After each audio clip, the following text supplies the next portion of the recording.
Milé mamičky, milí budúci oteckovia, v tomto videu si ukážeme kúpanie novorodenca, starostlivosť o novorodenca, ktorá prebieha buď každý deň, alebo kúpanie teda každý druhý, tretí deň v týždni v rámci nejakého rituálu.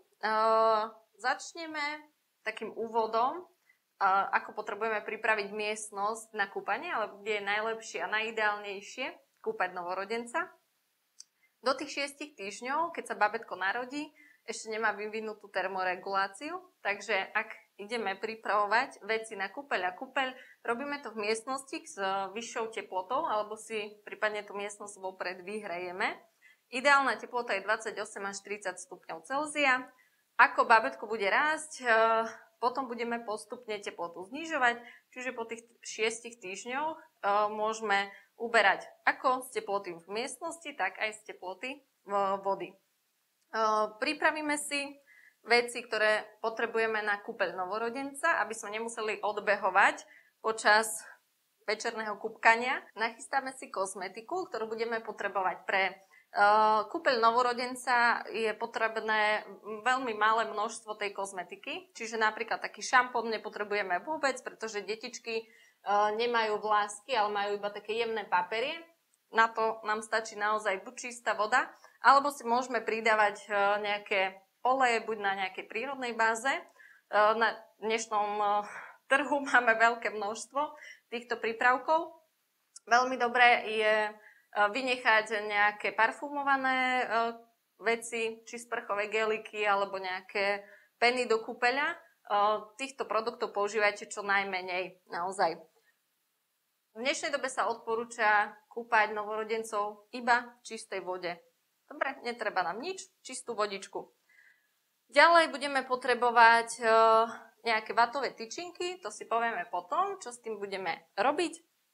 Hlavne čisté oblečenie, čisté plienky, aby ste opäť nemuseli odbehovať.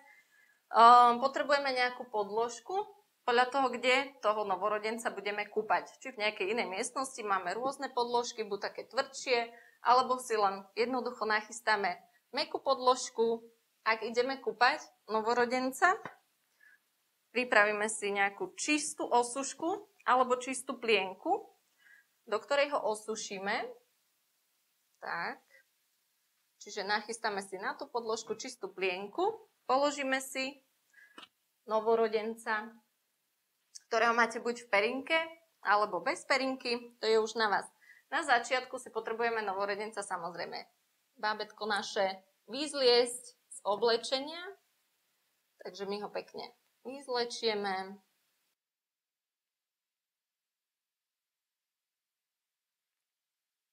Vezmeme tak košielku, vyzlečieme nohavičky. Po celý čas sa s bábätkom rozprávame. Nikdy to nerobíme potichu. Každý jeden úkon pekne opisujeme, čo ideme robiť. Teraz si vyzlečieme nohavičky, príklad. Aby sa cítilo bábätko bezpečne, aby s vami spolupracovalo, tak je to najideálnejšie, ak vie, čo budeme robiť. Tým pádom vie, čo môže očakávať. Takže rozbalíme si bábätko. Medzi tým, buď predtým, alebo medzi tým sme si nachystali kúpeľ, čiže otecko môže nachystať vodu do kúpeľa. Vody na začiatku vám netreba veľa, stačí naozaj 50 cm vody. Teplota vody by mala byť približná teplote tela, čiže od 36 do 37 stupňov Celzia. Buď tú teplotu meriame priamo vo vaničke, podľa toho, aký typ vaničky ste si kúpili, čiže máte tu indikátor na správnu teplotu, alebo máte zvlášť teplomer, ktorý určite odporúčam zo začiatku používať. A časom už prídete na to vlastne aj dotykom ruky, zistíte, či je tá voda ideálna. Po tých 6 týždňoch samozrejme uberáme aj z teploty vody, až prechádzame do otužovania toho bábätka. Otužovanie podporuje imunitu. Tak. Dáme si dole plienočku, ktorú si dáme niekde na bok. A máme dva spôsoby, ak nám bábätko plače počas kúpeľa vo veľkej vaničke, môžeme spraviť taký trik maličký, že ho zabalíme do plienky. Prečo detičky plačú, keď sú poväčšine vo väčšej vaničke? V maternici, keď boli uložené v takom klbku a stále cítili buď seba, alebo keď otvorili ruky, stále mali ohraničený priestor okolo seba. A keď my ho položíme do tej veľkej vaničky, tak to dieťatko sa necíti veľmi bezpečne a preto vám môže plakať počas toho kúpeľa, pretože keď otvorí ruky, tak necíti žiadne okraje, nič. Aj keď tá voda detičkám samozrejme pripomína to prostredie v brúšku, pretože v nej boli celý čas, ale tým pádom si pomôžeme takouto plienkou, ktorú môžeme otočiť, aby sa nám spravil taký trojuholníček. Dieťatko si zoberieme. Tak spravíme hore cip, dole. Babetko si uložíme do tej plienočky a stred plienočky si zviažeme. Čiže takto to dieťatko bude mať väčší pocit bezpečia, nebude mu chladno, pretože tej vody tam nemáme až tak veľa na začiatok a zoberieme si bábätko do vaničky. Tak. Ak nepoužívame plienočku, ja ju teraz dám preč, aby ste videli, ako bábätko držíme počas toho, ako je vo vaničke.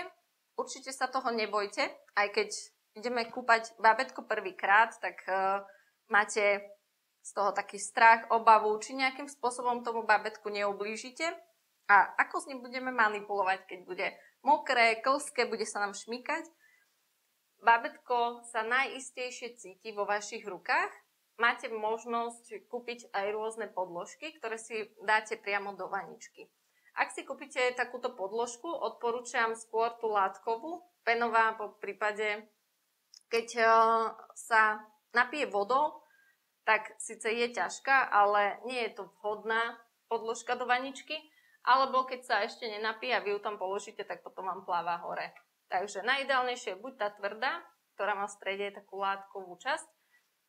Je aj to nejaká možnosť, ak sa bojíte, takisto môžete mať samozrejme bábätko zabalené aj v plienke, keď máte na tej podložke, pretože nie je ponorené vo vode a tak nevstráca tú teplotu. Ale ak zoberieme bábätko iba do rúk, ako som vravela, vo vašich rukách sa cíti to dieťatko najistejšie a najbezpečnejšie. A vy ako rodičia sa naozaj nemusíte báť toho, že by ste mu nejakým spôsobom ublížili. Ukážeme si dnes dva spôsoby v takejto klasickej vaničke a potom si ukážeme ešte také vedierko kúpacie, v ktorom sa tiež detičky cítia veľmi bezpečne počas toho kúpeľa a povieme si, na čo všetko sa dá ešte využiť a kedy je vhodné použiť to kúpacie vedierko, aj keď s tým majú rodičia celkom problém na začiatku, pretože ešte naozaj tam je manipulácia s bábätkom trošku náročnejšia ako v takej veľkej vaničke. A potom sú ešte také krátšie vaničky. To potom niekedy v budúcnosti doplním video, pretože momentálne tú vaničku nemám a je to taký najnovší typ a začíname ju testovať s jednou mojou známou, takže uvidíme, ako sa nám bude malička kúpať a potom vám dáme ďalšiu recenziu na tieto krátke vaničky, ktoré sú síce praktickejšie z hľadiska jednak ušetrenia vody, som chcela povedať. Z hľadiska šetrenia vody, pretože tam ide naozaj menej vody a zároveň aj tá manipulácia je jednoduchšia, ak kúpe poprípade mamička doma sama. Ako vylievať vodu z takejto veľkej vaničky a prenášať ju, je to celkom zaujímavé. Ako si vezmeme teda to bábätko, keď ho máme vyzlečené? Spôsobom, ktorý učím, je spôsobom na zajíčka. Možno ste sa stretli niekedy s pani Evou Kiedroňovou, ona si vymyslela ten celý systém, čiže ktorý učíme takisto v našom kurze. Tie také základnú manipuláciu s detičkami.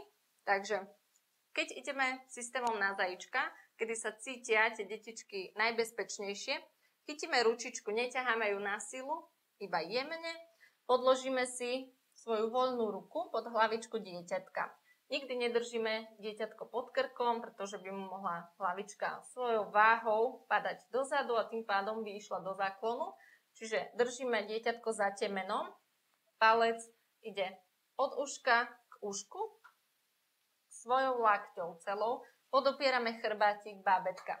Tou druhou rukou, ktorú máme, tak všetky prsty obcháme dozadu, palec dáme dopredu.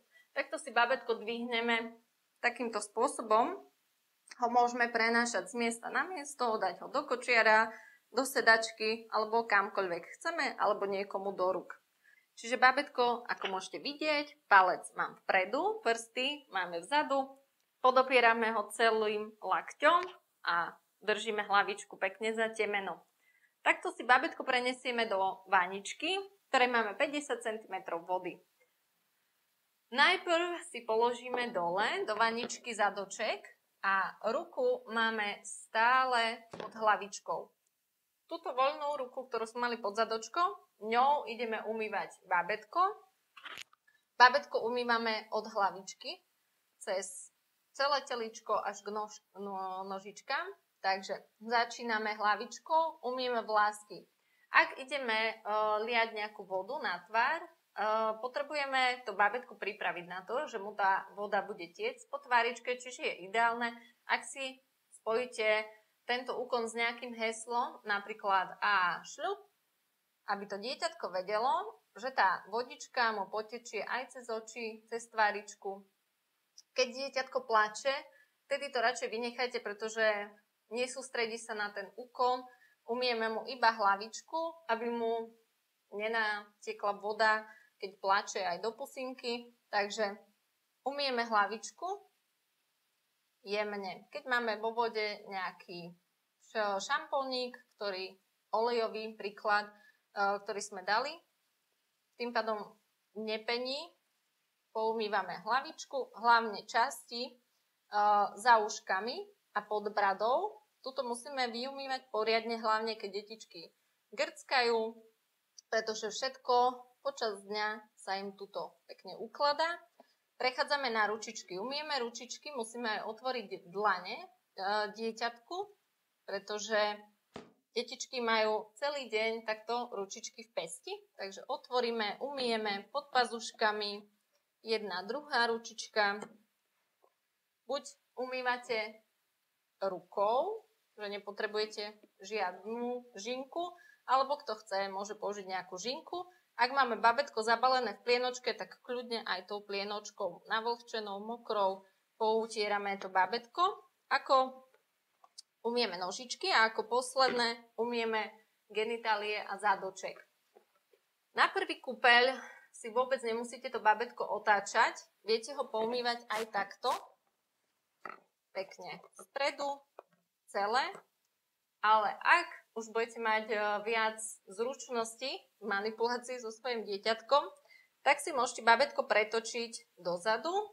Otvoríme si dlaň takto, položíme pod hrudník a len takto prevalíme bábätko na ruku. Ak má bábätko hlavičku spustenú dole, vôbec to nevadí. Problém, ak ide hlavička do záklonu. Čiže v tejto polohe ho kľudne môžeme celé opäť poumývať aj zozadu. Umieme ešte zadoček, chrbátik. A keď ideme bábätko vybrať, osušíme ho, takto sa vám nezošmykne, je pevné. Ak ho už vyberáme, tu ho fixujete. Nemusíte sa ničoho báť. Tak, vyberieme ho z vaničky. Tuto máme čistú osušku na utretie. A ideme bábätko položiť. Ak ho ukladáme spôsobom nabalením, tak ideme cez klaknutie.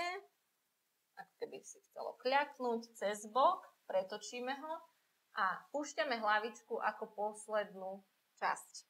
Čiže to je taký jeden spôsob, ktorý môžeme držať to bábätko vo vaničke. Ak by ste si neboli isté, je ešte jeden spôsob, čiže tak ako v podstate kúpali naše mamičky. Rozdiel je v tom, že ak si ja bábätko zoberiem do rúk, tak ho nedržím za hlavičkou, ale zvykli ho držať takto za ručičku. Takto si to dieťatko preniesli a po celý čas ho držali. Prečo ja tento spôsob veľmi neodporúčam je to, že opäť vy máte tú ruku takto za krkom a tá ťažká hlavička páda dozadu. Čiže je ideálne, ak ho držíte za temeno, ale ak si nebudete isté a budete sa cítiť bezpečnejšie, tak kľudne môžete využiť aj tento spôsob. Opäť pretáčate si ho rovnakým spôsobom, držíme ho tu, fixujeme, vytrasieme a pomaličky položíme na čistú ostužku. Ak to bábätko je do tých 6 týždňov, čiže je ešte novorodenec, zabalíme ho spôsobom tým, že jemne sušíme bábätko prikladaním buď osušky alebo plienočky. Nikdy nešúchame to dieťatko, zvlášť keď je po pôrode, tak prvé 2 týždne má tú hlavičku veľmi citlivú. Na to dávame pozor, naozaj jemne prikladáme, osušíme.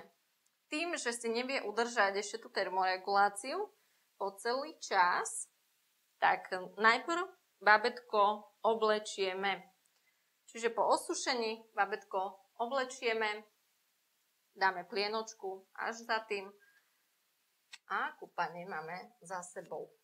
Ale keďže nekončíme kúpaním a bábätko máme staršie, čiže nepotrebujeme ho hneď poobliekať, teplota v miestnosti je ideálna, tak prejdeme o dennej starostlivosti. To znamená, že bábätku ošetríme uška, pusinku, povieme si niečo o pupčeku a ako ošetrovať a prebaľovať bábätka a rozdiel medzi ošetrením a prebaľovaním dievčatiek a chlapčekov. Takže ako na začiatku som vravela, uška, pusinku, nos nemusíte čistiť každý deň. To robili naše mamičky, že tie detičky naozaj krásne vyumývali všetko, uši, nos, vyčesali. Toto netreba. Stačí po kúpeli, keď sa nám dostala voda do uška, otočíme si bábätko, alebo keď chcete vyčistiť to uško, jemne hlavičku na stranu a nikdy tyčinkou nejdeme dovnútra do zvukovodu, čistí sa iba vonkajší zvukovod. Dobre, nikdy nejdem dovnútra. Vyčistíme jedno uško, druhé uško vonkajším zvukovodom. Po narodení môžu mať niekedy detičky problém s tým, že im hnisajú očka. Ten problém zvyknú mať detičky už v pôrodnici. To znamená, akým spôsobom vytierame a čistíme tie očka. Po kúpeli musí to byť prevarená čistá voda a po prípade nejaký čistý tampón alebo gazička, ktorú namočíme do prevarenej vody a čistíme očka. Nečistíme ich spôsobom tým, že klasicky, ako sme zvyknutí my, že si šúchame oči z vnútorného kutika von, ale u detičiek to robíme práve opačne, čiže ideme z vonkajšej strany a prejdeme čistým namočeným tampónom.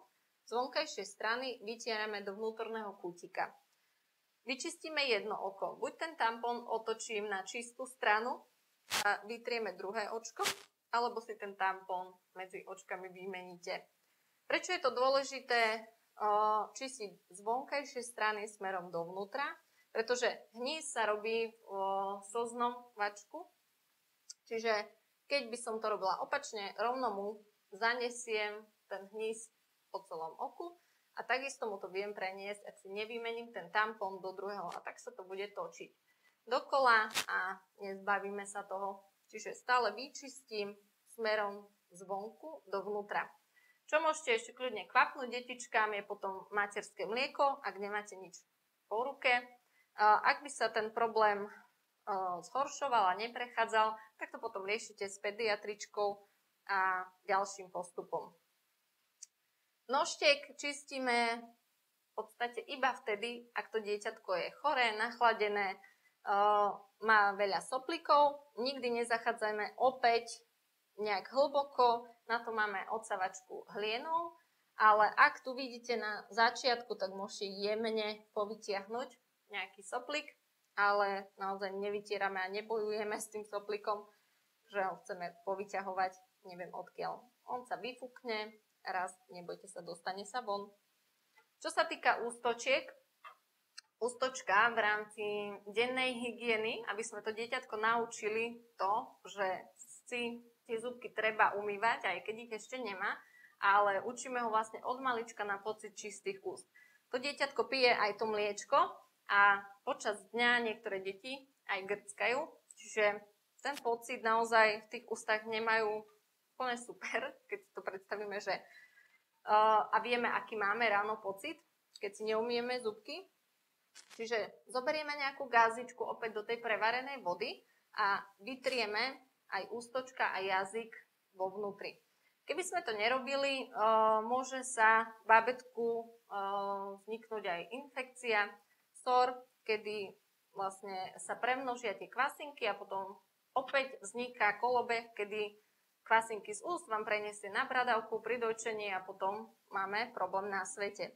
Takže je ideálne vyčistiť kľudne aj 2-krát denne bábätku, pusinku, buď tou čistou gazičkou, alebo plienku pri kúpeli, ak tam máte čistú vodu, tak aj to plienkou môžete vytrieť, alebo potom sú také silikónový náprstok existuje, kedy mu aj zároveň premasírujete tie ďasná. Toto robíme kľudne 2-krát denne, ráno a večer, aby sme to dieťatko učili už od malička. Keď prejdeme nižšie, tak máme pupček, čiže pupočný pahyľ. Ako bolo bábätko spojené s placentou cez pupočník, tak po narodení sa ten pupočník prestrihol.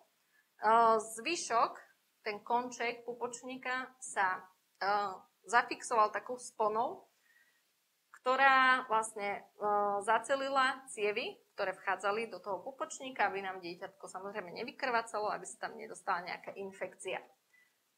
Niekedy sa ten pupček zahojil v priebehu 7 až 14 dní a spontánne sám odpadol. A v dnešnej dobe to zvyknú v pôrodniciach strihať. Ja som skôr za to, aby sme nechali ten pupok nechať zasušiť prirodzene a potom nech sám odpadne. Myslím, že takéto pupčeky vyzerajú aj potom lepšie, krajšie, ako keď strihajú a naozaj je veľmi málo prípadov, že by vznikla nejaká infekcia, keď to necháme samo a spontánne odpadnúť. Ak je ten pupček prestrihnutý, tak treba sledovať to miesto. Ak by sa v okolí pupka objavil nejaký hníz alebo krv sa môže, ale keď je tam pár kvapiek, tak to až tak nevadí. Aj pri odpadnutí doma, kebyže ho necháte zasušiť, odpadne a nájdete tam pár kvapiek krvi, nič sa nedeje. Ale ak by to bolo trošku väčšie množstvo, tak určite treba na to upozorniť lekárku. A ešte čo si treba všímať je začervenanie v okolí pupčeka. Ak máme v okolí pupčeka začervenanie, čo to znamená, že tam prebieha nejaká infekcia, nejaký zápal a ten pupok musíme potom nejakým spôsobom ošetriť. Ako prvú pomoc môžete použiť 60% liek, ale tam dávame pozor na to, aby ste nespalili aj kožu v okolí pupka, pretože je to naozaj veľmi silný, takto 60% liek, čiže môže spáliť aj tú pokožku. Čistú gazičku alebo na takúto vatovú tyčinku a len takto jemne vo vnútri pupčeka povytierame ten pupok. Potom môžete použiť Septonex zásyp. A v každom prípade, ak tam vidíme nejaký hníz alebo zapácha ten pupok alebo je tam začervenanie, tak musíme upozorniť samozrejme aj našu pediatričku, aby sme to odsledovali a po prípade vám poradí niečo ešte iné, ale každopádne to musíme sledovať.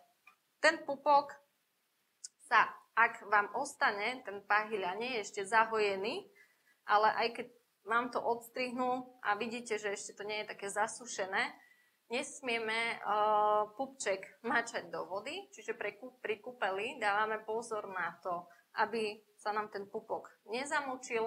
Aj keď sa nám to podarí nejakým spôsobom, že sa trošku namočí, navlhne, nič sa nedeje, potom len jemnou, čistou gázičkou ten pupok očistíme, osušíme.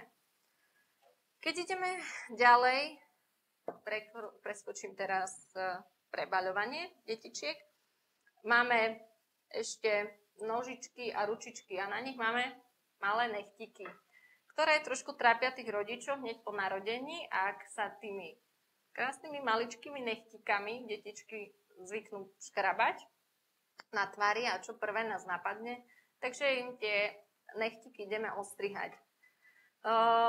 Do tých 2 týždňov majú detičky nechtiky ešte prirastené ku kožičke, čiže sa neodporúča strihať tým deťom tieto malinké, jemnučké nechtiky, ale použiť nejaké rukavičky. Dobre, keď sa babetko škrabe, radšej mu dajte rukavičky a až po tých 2 týždňoch nechtiky môžete ostrihať buď klasickými manikurovými nožničkami alebo klieštikmi. Klieštiky sú pre mamičky lepšie, ľahšie použiteľné, nemajú z toho taký strach. Potom existujú ešte detské také sady manikúrové, kde sú nožničky so zahnutým koncom, takou guľkou, aby sa dieťatko nejakým spôsobom neporanilo, ale tie nie sú veľmi ideálne. Najideálnejšie sú naozaj tie klieštiky, alebo potom, ak si trúfate, tak kľudne klasické manikúrové nožničky. Kedy strihame nechtiky detičkám, tak najbezpečnejšie je to počas spánku, tedy s vami dieťatko spolupracuje. Dávame hlavne pozor na to, aby sme mu neštikli aj kožičku v okolí, teda musíme dbať na to, aby to bolo dokonalé. A keď s nami dieťatko počas spánku spolupracuje, tak vtedy je to fajn. Dobre. Ďalšiu vec, ktorú si preberieme ešte v dnešnom videu, je prebaľovanie, ako si babetko obliecť. Čo sa týka prebaľovania v dnešnej dobe, máme viac možností, keďže ten trh ide dopredu, tak máte možnosť klasických, ktoré asi všetci poznáme, jednorazové plienočky, látkové plienky, ktorá je taká novinka, začína sa to presadzovať na trhu, aj na našom, už som videla viac firiem, ktoré sa tomu venujú a propagujú tieto látkové plienky. Klasická pamperská, táto jednorazová plienka, musíme to nazývať jednorazovou plienkou, ide obrázkom dopredu. Tam máme rôzne veľkosti podľa váhy babetka. Ak máte novorodencov a majú ešte ten pupočný pahyľ, tak máme aj jednorazové plienky s takýmto výkrojom vpredu na pupok, čiže tie si môžete potom zabezpečiť do pôrodnice. Najideálnejšie, kým ešte ten pupok tam je. Keď dvíhame nožičky, teda chceme podsunúť tú plienočku pod bábätko, robíme to 2 spôsobmi. Buď jedným. Chytíme nožičky a dvihneme bábätku zadoček, podsunieme plienočku. Pampersky dávame trošku vyššie, až smerom pod hrudníček, ako máme vpredu. Alebo máme na to ešte druhý spôsob. Keď je to bábätko napapané a má plné brúško, tak nedvíhame nožičky smerom nahor, ale na stranu. A takto si podsunieme tú plienočku. Prečo to robíme takýmto spôsobom? Keď má babetko plný žalúdok a my mu dvihneme nožičku, tlačíme to brúško, tak prišli na to, že tieto detičky potom veľmi často trpia refluxom. To znamená, ako chceme ušetriť, tak keď vieme, že papkalo babetko, tak ho otočíme na bok. Tak. Keď sme menili plienku, tam sme si nerozprávali o tom, ako očistíme od stolice, alebo ako očistíme genitálie babetiek. A tam som spomínala, že je rozdiel medzi ošetrovaním dievčatiek a chlapčekov. S chlapcami veľký problém nie je, čo sa týka čistenia, pretože tam nevieme zaniesť nejakú infekciu. Môžete to robiť spôsobom hora, nadol, ako chcete, hlavne nech to je čisté. A u dievčatiek tam je jedno pravidlo, že musíme utierať dievčatka smerom z hora nadol, jedným ťahom. Nikdy to nerobíme opačne, aby sme tú stolicu nezaniesli dievčatku do pošvy, pretože by mohla vzniknúť tiež, sme mohli zaniesť teda nejakú infekciu. Takže z hora nadol a buď čistú, alebo otočím na čistú stranu, z hora nadol stiahnem. Dobre? To je také pravidlo. Čo sa týka utierania babetiek, tak máme na trhu samozrejme opäť jednorazové vlhčené utierky, ktoré klasické, ktoré prišli ako prvé na trh, sú úplne super, pretože s nimi umiete všetko, naozaj všetko, a aj v domácnosti. A preto si myslím, že nie sú veľmi vhodné na pokožku babetka, a zvlášť na pokožku dievčatiek. Jednak sú napustené veľkým množstvom chemikálií, ale dnes, keďže ideme dopredu aj v tomto, tak už nájdete aj vlhčené utierky napustené iba vodou, po prípade nejakým aloe, kamilkou alebo nejakým malým percentom. Čiže tie sú ešte fajn a úplne obyčajné vynechajte, pretože tým, že obsahujú strašne veľké množstvo chemikálií a keby ste si utreli s nimi iba vy ruky a nechali tak tie ruky máte po chvíľke lepkavé. A to isté to urobí aj s tými piskami u dievčatiek, pretože v dnešnej dobe trpí strašne veľa takýchto malých dievčatiek tým, že sa im zlepujú pisky a potom to musia ísť normálne nastrihnúť. A vytvorí sa ako keby taká blanka. A prišlo sa na to buď, že sa neumývajú dobre tie pisky ohambia, alebo ďalší problém sú tie vlhčené utierky, lebo vlastne sa zvýšil ten výskyt tohto problému po vlastne používaní, keď prišli aj vlhčené utierky na trh. Takže čistá voda je najideálnejšia, alebo potom máte rôzne také mycie geliky, ktoré si vyrábate každý deň do fľaštičky, čiže máte nejaký gelík, potom k tomu je fľaštička, sprej, kedy si každý deň rozrobíte novú vodu. Dáte trošku gelu, doplníte vodou, postriekate a čistou, suchou, nejakou bavlnenou utierkou, ktorú tiež už dostanete, zotriete a poutierate to babetko. Moje odporúčanie, keď ste doma, je najideálnejšie, máte umývadlo, čistú tečúcu vodu, toto je top. Toto robili naše mamky dobre. Akým spôsobom si môžeme preniesť to bábätko, čiže tým druhým spôsobom, že ja si ho nabalím na ruku, nemusíte sa báť, zoberiete do kúpeľne, do vane, pustíte vodu, čistou vodou krásne zmiete, položíte nejakou čistou bavlnenou látkou, plienkou, čokoľvek, alebo tými obrúskami suchými osušíte a máte vystarané. Žiadne zbytočné investície do vlhčených utierok. Keď mám očistené genitálie, používame nejaký krém na zapareniny, čiže do tých faldíkov nanesiem a na zadoček u chlapcov pod vajíčka pekne natriem, kľudne aj v takej hrubšej vrstve a dáme plienočku. Obrázkom hore a z tej strany, kľudne sa nebojte, poriadne utiahneme jednu, druhú stranu. Potom tu máme po stranách takéto gumičky, ktoré skontrolujeme. Bábätko by malo mať pekne hybnosť v klbíkoch a zároveň nám to aj tesní, keď opravíme tie gumičky, čiže nemáme bábätko špinavé potom až neviem kde. Tak, tu si to kľudne môžete skontrolovať. Tu, keď máte ešte vôľu, tak je to úplne v pohode. To je jeden spôsob, čiže jednorázové plienočky. Druhý, ak používate látkové plienky, vyzerá to asi takto. Tu si viete zmenšovať plienku, zväčšovať, čiže tá plienka rastie s tým bábätkom. Toto je do takých 3 mesiacov na také najmenšie detičky, ktoré majú 2 kg a 2,5. Potom už sú väčšie. Vyzerá to asi takto.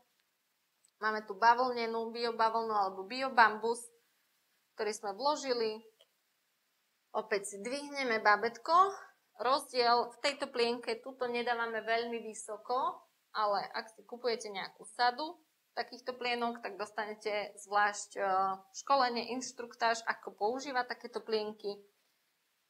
Tu je to len na ukážku, tak si to pekne zabalíte, ako hovorím, idú aj oni dopredu. Vyzerá to ako jednorazová plienočka, úplne ľahké, bezproblémové.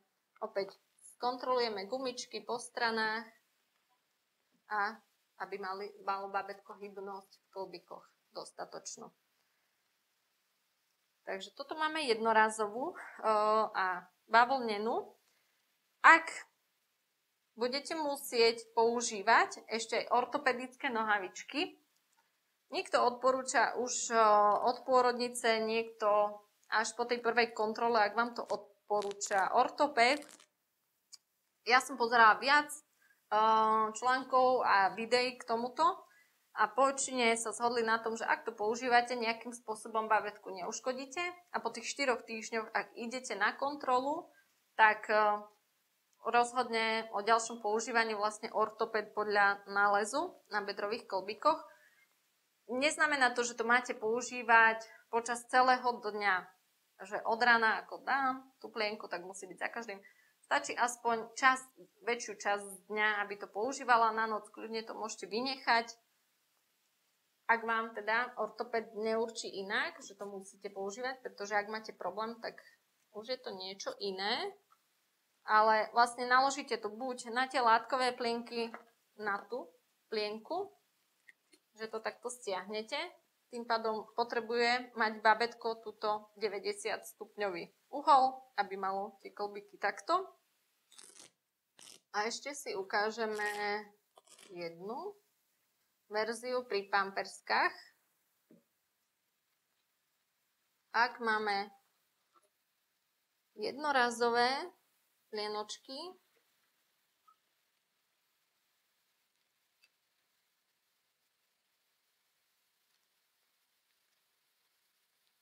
tak na tú ortopedickú si potrebujeme zložiť do takéhoto obdĺžníka ešte klasickú bavlnenú plienku, pretože iba ortopedické nohavičky by nestačili. A pekne takto bábätko zabalíme. Stiahneme opäť, máme 90 stupňový uhol v klbíkoch. A na záver bábätko ešte oblečieme. Ako bábätko rýchlo poobliekať? Samozrejme celý čas s bábätkom komunikujeme. Ako chceme veľmi rýchlo a šikovne obliecť, ak máme takúto košielku, tak si nahrneme rukáv, z druhej strany pretiahneme ručičku a takýmto spôsobom pekne zabalíme tie pršteky dovnútra, čiže nikde sa nám to cestou nezastaví a veľmi rýchlo takto dokážeme to bábätko obliecť. Presunieme, bábätko stále ťaháme jemne, nikdy nie nejakou silou. Toto sme si vybrali také zložitejšie obliekanie. Tak. A natiahneme. Tuto ešte oblečieme, zapneme. Dáme na druhú stranu. Tak. Ideme nohavice mu dávať. Opäť tým istým spôsobom. Jedna nožička, druhá. Samozrejme, toto je babika, ona s nami spolupracuje. Dieťatko bude trošku určite živšie, čiže bude to väčšia sranda.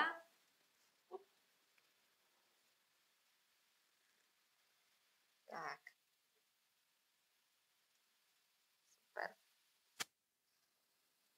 Dáme ešte nejaké ponoštičky a bábätko máme prichystané na dojčenie. Ako sme si dnes sľúbili, tak ešte tu máme Druhú možnosť, v akej môžete dieťatko kúpať, je takýto kyblík kúpací. Čiže tam prečo je dobrý takéto kúpacie vedierko. Je to ideálne, ako som spomínala, preto, že dieťatko je pokojné, vodu má vlastne až po krk, čiže tu naplníme vedierko úplne vodou až do vrchu. Keď má bábätko bolesti brúška, čiže koliky, vtedy je toto vedierko úplne ideálne, pretože vy si ho do toho položíte a bábätko sa naozaj do pár minút ukľudní, brúško sa mu uvoľní. Takže ak si nebudete vedieť dať rady a máte niečo takéto doma, tak si to napúšťajte vodou aj v noci, pekne teplou a do toho bábätko vložíme. Ako som spomínala, tu je manipulácia trošku náročnejšia pre rodičov, hlavne keď idú vykonávať prvý kúpeľ, tak vtedy určite sa ešte boja v niečom takom okúpať. Takže si to ukážeme, že to nie je až také náročné a chce to iba prax. Teraz si zoberiem bábätko spôsobom nabalením, čiže ja si položím ruku, pekne pod hrudníček, palec smeruje k brade, pretočím si bábätko na ruku a takto ho vložíme dovnútra do vody. Tou druhou rukou chytíte bábätko iba tu pod bradu a vodu má úplne až pod krkom, čiže toto celé je naplnené vodou.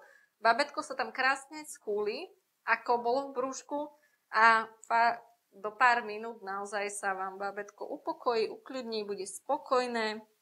Môžete si kľudne pozrieť aj nejaké videá na internete na živých detičkách, ako veľmi rýchlo sa tam tie deti upokoja a ukľudnia. Po celý čas ho držíte iba pod bradou, pretože voda ho nadnáša. Tou druhou rukou ho viete poumývať, takisto. Tak, poumývame bábätko. Opäť, keď mu ideme liať na hlavičku vodu nejakým heslom a šup, aby vedelo, že mu pôjde tá vodička cez tvár. A vyberáme ho tou druhou rukou, iba voľnou rukou prejdem dole medzi nožky a to dieťatko mám takto na predlakti. A tak si ho vytiahnem von. Položím, hlavička ide posledná, osuším bábätko. Potom ho oblečieme, ale keď ho budeme mať oblečené, tak vám ešte ukážem, ako si bábätko zabalíme do perinky. Takéto perinky nájdete aj v pôrodniciach, to sú také najbežnejšie. Dieťatko má po väčšine, si využijem túto plienožku, aj na to. Tak, v pôrodnici bude mať to dieťatko pod hlavičkou určite nejakú takúto bavlnenú plienku. Dáme bábätko vyššie. Ona má taký dlhý koniec, ktorý si potrebujeme zložiť. Ale keďže bábätko nemáme takéto veľké, tak si schováme poslednú radu, šnúrok, dovnútra. Túto dlhú časť si prehneme.